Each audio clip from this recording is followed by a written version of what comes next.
Brazil is home to around 15 to 20% of the planet's biodiversity, with more endemic plant and animal species than anywhere else in the globe. As such, when it comes time for major international biodiversity conferences, Brazilian voices are often among the most sought after.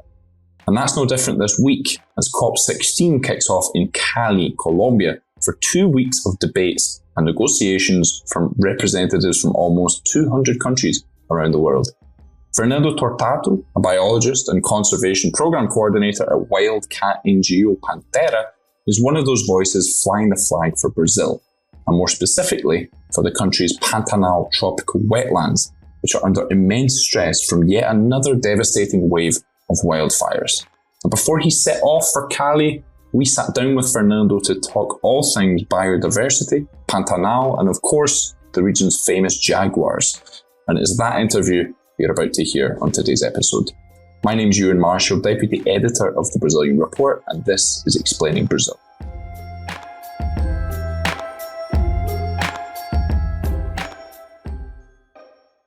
If you like Explaining Brazil, you should subscribe to our website, The Brazilian Report, which is the journalistic engine behind this podcast. Or you can go the extra mile and make a donation to our newsroom, tipping our journalists via our Buy Me a Coffee page. And you can also subscribe to our Buy Me a Coffee fan page, pledging a monthly contribution to our newsroom in exchange for exclusive content that you won't find anywhere else. Our Buy Me a Coffee subscribers are Cristina Viu, Andrei Novoseltsev, Wild Rice, Jaciara de Oliveira, Carson Allen, Gabriel Luca, Pan Ludwig, Leslie Seal, Mark Hillary, Louise Renz, Erwan Menais, Aaron Berger, Kars Vrieswick, Alistair Townsend, Miller Renarcido, Peter Abramson, David Dixon, Jose Ozi Stankovic, Emerging Market Muser, Anna Lund, Peter Suffren, Anderson da Silva, and someone who chose to remain anonymous. And our Buy Me a Coffee members come from all over the world, so please, if we're butchering the pronunciation of your name, please send us an email. If you too believe in the importance of independent journalism, and if you want to hear your name on our podcast, go to buymeacoffee.com/Brazilian Report and subscribe to one of our membership levels. Click on buymeacoffee.com/Brazilian Report to find out more. Fernando, to start, on the Brazilian Report, we've covered the Pantanal fires extensively, but if you could just kind of summarize for our listeners and our viewers what's happening in the region and why this year's fire season has been such an exception. Well, hello. Well, the Pantanal, it's a savanna kind of habitat. And it's shaped by water. Every year we have the wet season and that flood everything. And also some region of the Pantanal is shaped by fire. So naturally, we have some fires in the Pantanal. The issue is that in the past, let's say 6 years, the Pantanal become more and more drier.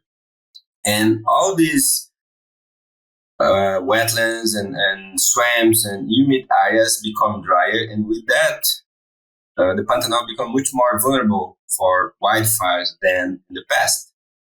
And from 2018 to now, we have every year we have some wildfires. In 2020, I think it's one of the most famous that burned around a third of the entire Pantanal. And this year also, it's a huge wildfire that as the year did not end yet, we didn't know exactly how much of the Pantanal will be burned, but it's incredible. The amount of areas in southern Pantanal and northern Pantanal, it's huge. And the reasons, it's first, because the Pantanal become more drier. Second, it's mostly of the fires start in the dry season and someone set this fire. Most of the fires start, it's a man-made fire. Now, in November, we have some fires provoked by lightning and storms. But from like June, July, most of these fires is man-made. Sometimes as an accident, and sometimes like a crime that the person really wants to set the fire to clean the area. And this wildfire now, it's a new threat. for the Pantanal, for the biodiversity. The scale of this fire, it's something that we never have been solved. And now in 2020, we start to understand this and try to estimate the impact of these wildfires in the nature, on the jaguars and biodiversity in general. Yeah, and Fernando, I mean, you mentioned just there the jaguars, because your work, of course, is focused mainly on these jaguars and other wildcats and animal species. If you could just tell us a little bit about how this 2024 fire season has affected these populations of the jaguars, for example. I mean, do we have an estimate of how many individuals might have died or been injured? Or it's hard to estimate the number of individuals, but this year, 2024, we had at least 4 records of jaguars that was killed by the wildfires. In 2020, we have some injured animals, but we do not record any jaguar killed by fires. And that is something for us. It's hard to see that a jaguar, that it's one of the most powerful animal in the Pantanal, was affected and killed by the fire. And jaguar, we know that it's very fast and can run away and escape from the fire. And if we have at least 4 jaguars that was killed by the fire, you can imagine all the other species like small mammals, reptiles, and small rodents. All these species was much more affected because they cannot escape like a jaguar. And that is a good, if you consider that a jaguar was affected, you can consider that all the other species was also much more affected. It's for us, it's very sad. And one thing that we have this direct impact that when the animal was killed by the fire, but we have some indirect impacts, like the fires are more common because the Pantanal it's more drier, and the Pantanal it's like a paradise for jaguars because it's a wetland. The main prey for jaguars in the Pantanal it's capybaras and caimans. That is 2 species associated with water, aquatic habitats. If you reduce the surface of water in the Pantanal, automatically you reduce the habitat for the main prey for jaguars and habitat for jaguars. And the fire is the most terrific consequence, but I think the Pantanal more drier is also a threat for jaguars because we reduce the optimal habitat and also make possible the advance of cattle ranching and economic activities in areas that in the past was totally covered by water, or it's at least have some barriers imposed by the nature, like it's too flooded to explore as a cattle ranching, and now it's dry, and with that cattle ranching can grow in this area, and I think it's not a problem, but it's another threat that can bring with this activity, that it's the conflict. Because when you have cattle there and the jaguar do not have too much food, let's say, and eat cattle, will create this conflict. And it's like a combo. We have more dryer, more fire, more cattle, more conflict. It's like a complex situation that we are trying to understand how these factors will affect the jaguar population in a long-term perspective. Because now we have just this 3-4 years of wildfire impact, but do not affect a jaguar generation. Maybe in 10 years, we will really know how these new threats will affect this population, how much of this population will reduce. And it's important that we have now information about jaguar density and the status of the jaguar now, and we can compare in the future, and we will know how much of this population will be affected by the wildfires. For now, I think it's still we need more data to have more conclusions in a larger perspective, like considering the entire Pantanal. But for example, Porto Jofre region, that it's region that the jaguar is protected. We have state parks, we have national parks, and we have the jaguar tourism. That it's a huge industry that promotes the jaguar conservation in the region. There, we didn't know exactly how this fire is affecting, because most of the data that we get, it's along the rivers, and it's still with water, it's still with prey, and we do not have too much data yet from this region. But in other regions, maybe far away from the rivers that now become drier, maybe this region is not so suitable for jaguars more, and maybe this jaguar need to move to another region, or at least reduce the density there, because this region cannot produce more prey or more biomass for this top predator. And I mean, that brings me on to something interesting that you mentioned a little bit earlier as well in your answer about, how the jaguars, if you have a jaguar who is killed by wildfire in the Pantanal, then, it's a very serious thing, because they're such fast animals, and, usually they have the ability to potentially protect themselves, or at least flee fires. And so that's kind of what I wanted to ask, like, what, beyond jaguars, like, how do animals, what is the ability that they have to protect themselves from the fire? And at what point do we as humans have to step in and give them a helping hand? And, how can we do that?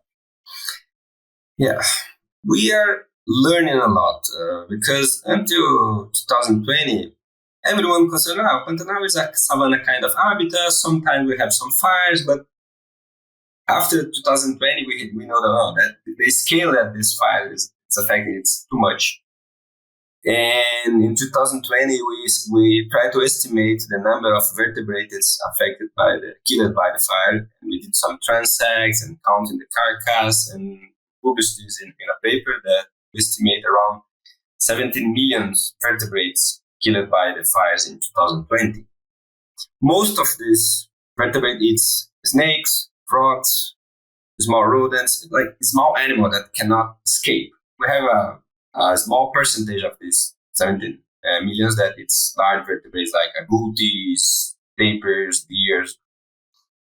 But the issue is we have one wildfire in 2020, another one in 2021, another one in 2023, and now this year, this sequence of years with fires in the same region do not give a chance for these populations to recover. Automatically, we assume that we have a reduction in the abundance of the species that are there in the Pantanal in these regions, and it's an issue that we need to manage, like how we can protect the biodiversity of the Pantanal. And we know that the Pantanal is more drier than the normal. We know that it's very vulnerable for fires, and I think as most of these fires that start in the dry season, it's man-made. We need to work hard with, first, environmental education, show to the society that why we cannot set fire in this region during this time of the year.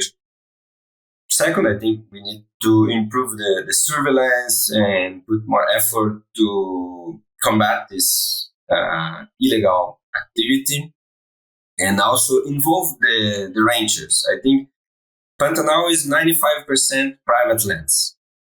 Any kind of conservation issue, if you want to save the jaguars, if you want to save the biodiversity of the Pantanal, you need to establish a partnership with the cattle ranchers, because 95% of the Pantanal, it's private lands. And the Pantanal is a good example of coexistence between economic use of the landscape and also biodiversity protection. Because if you take a look in the deforestation rates in the Pantanal, it's very low. And in the past 300 years, the economic activity in the Pantanal just deforested around 20% of the entire biome. We still have 80% of the Pantanal with the native vegetation that include riparian forest, semi-deciduous forests, grasslands, and savanna kind of habitat. Pantanal is like a mosaic of different kinds of habitat we have a huge area of native grassland that make possible the cattle ranching in the area without any deforestation. And I think with the fire issue, we need to include the ranchers and bring them to the table to first explain to them that we have a different context with the climate change, that the Pantanal become more drier, much more vulnerable to the wildfires than in the past. Maybe this ranger can say, no, I set fires every year in my range and do not have this kind of problem. Maybe in the past, okay, but now we have another reality. And it's much harder to control the fire in the Pantanal. After the fires start, it's very hard to control because I have a lot of wind. It's very warm, like more than 40 degrees, low humidity. It's a perfect scenario for a wildfire. And with that, we need to convince this rancher about this vulnerability and bring him to firefighting with us and work with us in the preventive measures. I think a key issue is the prevention, because after the fire take or start and cover a large area, it's very hard to stop the fire in the Pantanal because we do not have natural barriers, and sometimes the fire just jump like a river, like Cuiabá River or Paraguay River that like have more than 80 meters, and the fire just jump from one side to another, and it's harder to control this fire. And I think, of course, improve the state and federal agencies to be more prepared to prevent and combat the wildfires, but also bring the rangers to this issue. I think it's a key aspect for the future of the Pantanal. Perfect. Yeah, perfect. And I mean, going back to the jaguars in specific, you mentioned earlier on that one of the big changes for the future of jaguar populations in the Pantanal was this, came with ecotourism. I mean, if I'm not mistaken, there's a lot of, ranchers or maybe like former poachers even in the Pantanal who now own lodges and facilities that help protect these animals. Could you tell us a bit about how that shift happened? How they went from being potentially hunted to being preserved by the same people, and what the future maybe holds for these animals in the Pantanal? Well, jaguar and humans, they had a strong relation in the Pantanal, and a historical relation in the Pantanal. You cannot imagine the Pantanal without jaguars, and you cannot imagine Pantanal without the cattle ranchers. They are both part of the history and cultural aspects of the Pantanal. And since the beginning, 300 years ago, the jaguar was considered like a pest and persecuted and killed because it provoked some damage in the herds. And the ecotourism industry started in the Pantanal maybe 50 years ago, most for bird watching and see some wildlife in general, but jaguar is still very shy, and it's harder to see a jaguar in the wild. It's like very, like it's a piece of, it's an animal from the jungle that it's almost impossible to see. But we have some factors that make possible in the past 20 years to see jaguars more and more frequent. First, on the 80s, we have an environmental movement that established the new protected areas in the Pantanal. We have some state parks and national parks that create some protected areas for jaguars. On the 80s, also, the livestock industry in the northern part of the Pantanal had some crisis. Many ranchers abandoned their activities, and with that, we reduced the conflict. And at the same time, we increased the number of ecotourists and activities in the region. With that, these jaguar populations start to grow. And like, let's say 20 years ago, some boat drivers start to see more and more jaguars along the riverbanks.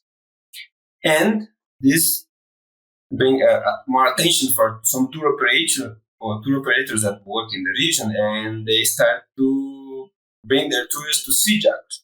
And every year, a new generation of jaguars born and become habituated to the boats.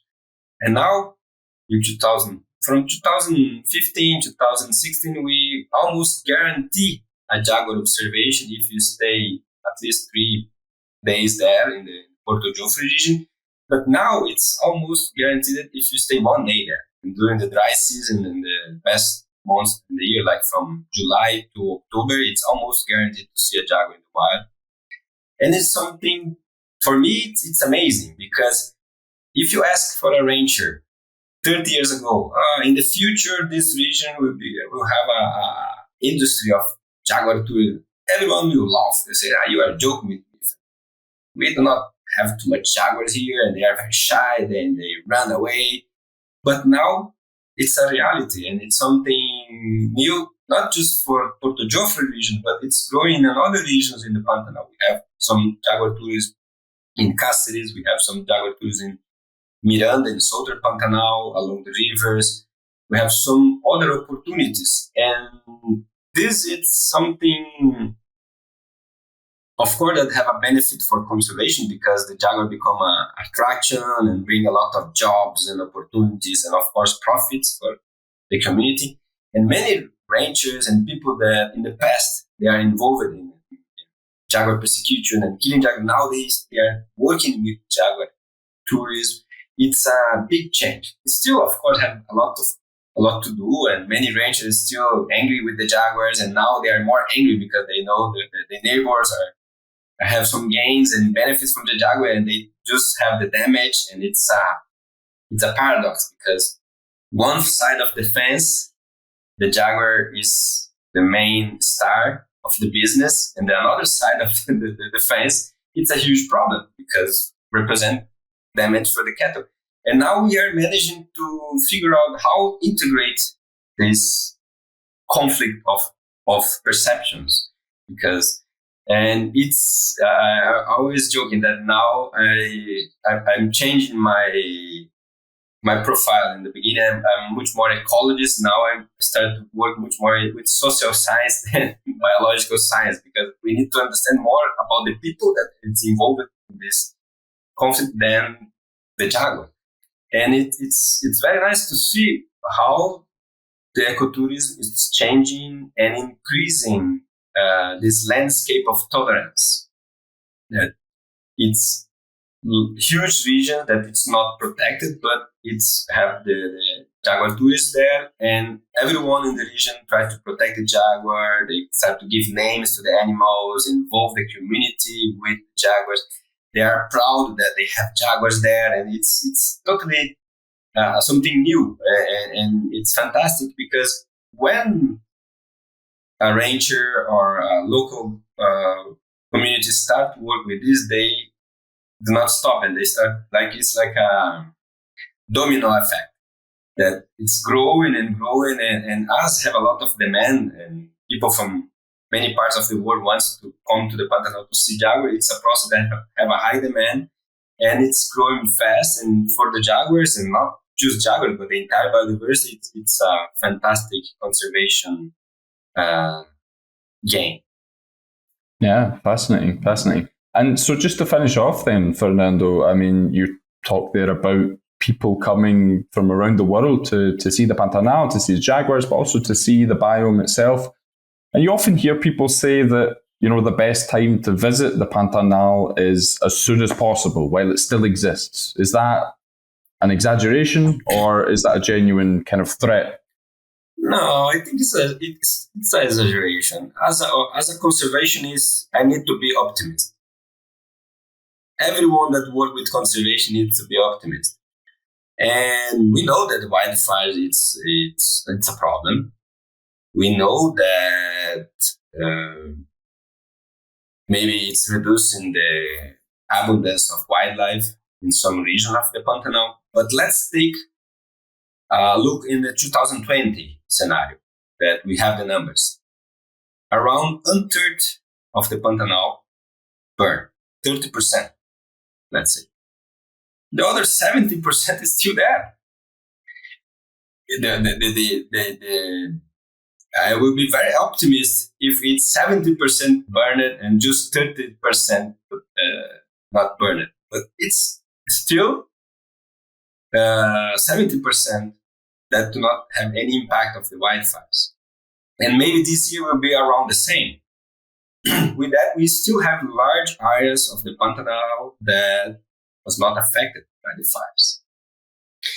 And the Pantanal, it's a savanna kind of habitat. Most of the vegetation in the Pantanal, it's adapted to the fire. The Pantanal is a very dynamic ecosystem. If a good example is if you ask for an old cowboy that lived in the Pantanal during the past 8 years, if you ask him to take a picture of his house and the landscape around when he born, if you want another picture from him when he had 20 years old, 40 years old, 60 years old, and 80 years old, all the pictures will be different because the landscape is always changing. All this region that it's burning a lot in the past 5 years, maybe on the 60, it's totally grasslands and more dry land. We have some information from the old cowboys that that region was totally dry with rheas, pampas deer, and another species associated with more savanna kind of habitat. After the 70s, we have a big flood that changed the landscape. And we have is a technical name that it's an encroachment process. Because all these areas that it's open grassland was replaced by bush, dense vegetation and forested habitats. And now all these forested habitats are burning. And maybe if the Pantanal is still dry for the next 10 years, all this region will be transformed in open grasslands. And another is come to the region more adapted to this kind of habitat. And some species that are adapted to wetlands, they can reduce their distribution in the Pantanal and just occur along the rivers and the more wet areas. It's a dynamic ecosystem. That's the reason why we need to be optimistic, because the resilience of the Pantanal is much higher than Amazon or Atlantic forest, and that it's a more mature ecosystem. Like to recover a region in the Amazon that was deforested, it's much harder than in the Pantanal, comparing the dynamic of the succession and everything related to the ecosystem. That information, I think, brings some, it's a good news about the Pantanal.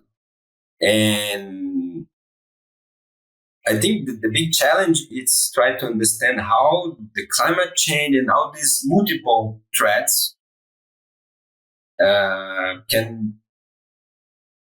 can reduce this threat. Like climate change is something out of our control because it involves the entire globe. But in a regional scale, we can promote the restoration of the water sheets, and increase the number of protected areas in the region. We can work with the ranchers to avoid the wildfire. We have a lot of challenge to do, and I think we have most of this solution. We know the way that we need to take. It's hard. Sometimes it will be almost impossible. I think we have the map to go and search for this solution. And I think I try to be very optimistic, and I really understand that the Pantanal is a key region for South America and Latin America biodiversity conservation. It's one of the regions that have the highest density of jaguars, giant armadillos, giant anteaters, tapirs, giant otters, and many other species. They found in the Pantanal like a paradise, because at Cerrado, Atlantic Forest, and Amazon, these populations are very reduced and fragmented.